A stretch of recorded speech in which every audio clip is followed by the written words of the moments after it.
dillerde ecem ile düşümü döneyin kebemin kara gözümü.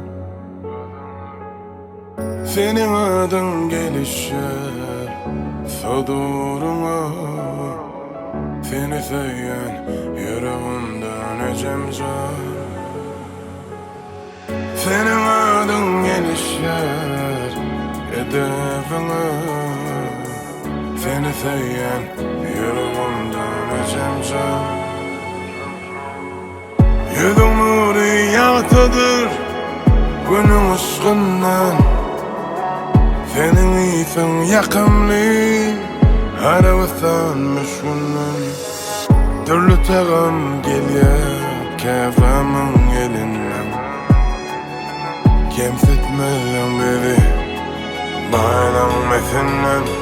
Mesinden, bayram mesinden, kemsitmeden beri sen can kefem melek yüzünü gülüm ruhudan, gülüm adı sen can kefem benim dünya.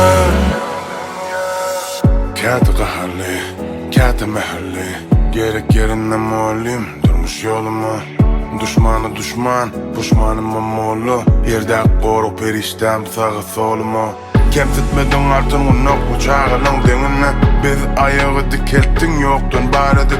Başkalar kıskanır deyip orsadı sen yerinde, yumruktan damsayalardı çağısın har edip. Dine sen düşünyen ecemin halimi, eşityen içimdeki ahımım. Yüreğim sızgır, incirsi canımım, haversiz bilyen hal ahvalımım. Şatlıktan aksın, aksa gözünden yaş, yanlış bilirin sebebi başım yaş. Saçım ağırsadı, siz üçün men çağı, yel kırşından yetken göğünüm kaptağı. Baylarım esinden, kemsitmedim bizi sen can kefem melek yüzünü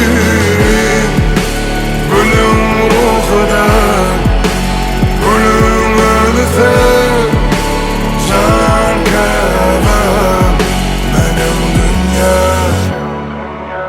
Baylarım esinden, kemsitmedim bizi sen can kefem